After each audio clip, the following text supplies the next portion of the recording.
ברוכים הבאים למשפטי ופורטל הוידאו המשפטי הראשון בישראל.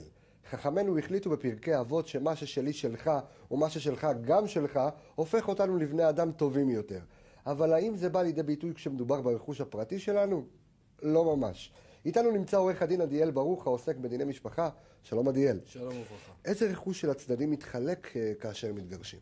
כאשר זוג מגיע להליך של גירושין, כל מצבת הנכסים שהם צברו במהלך התקופה של החיים המשותפים, מיום הנישואים ועד יום מועד הקרע, כל הרכוש הזה אמור להתחלק. בין אם זה דירה, חסכונות, חשבונות בנק, מטח, אגרות חוב, ויש עוד נושא מעניין מאוד שאמור להתחלק, מוניטין.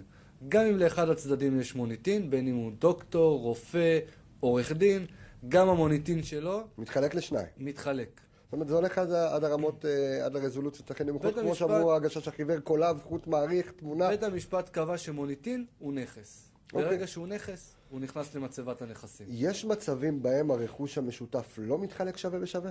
יש מצבים. המצבים האלה הם מצבים שבהם בדרך כלל הגבר הוא המוציא והמביא.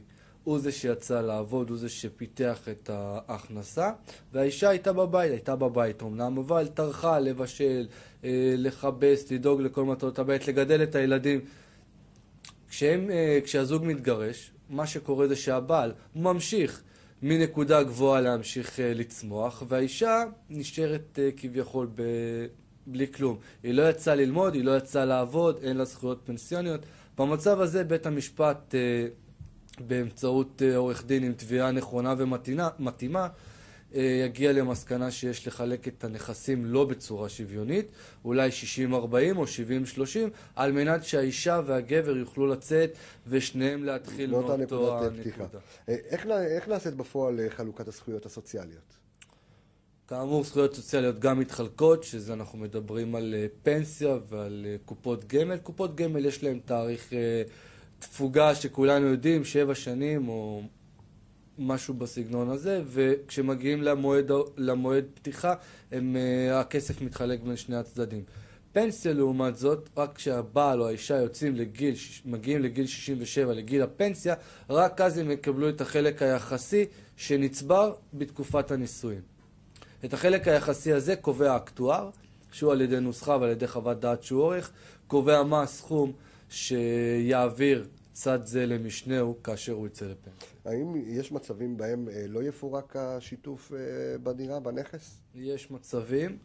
במצבים האלו, כאשר יש ילדים קטנים בבית, בדירה, ולצד, אם אנחנו נפרק את הדירה ונמכור את הדירה והצדדים יתחלקו חצי-חצי ברכוש, וצד אחד לא יוכל לרכוש דירה או לשכור דירה לצורך העניין, במקום שבו גדלו ילדים, אז בית המשפט יש אפשרות שהוא יורה על שלא לפרק את השיתוף בדירה, עד שהוא לא ימצא ויראה שאכן לילדים יש מדור חלופי, ראוי ומתאים כמו שהיה להם עד לאותה נקודה.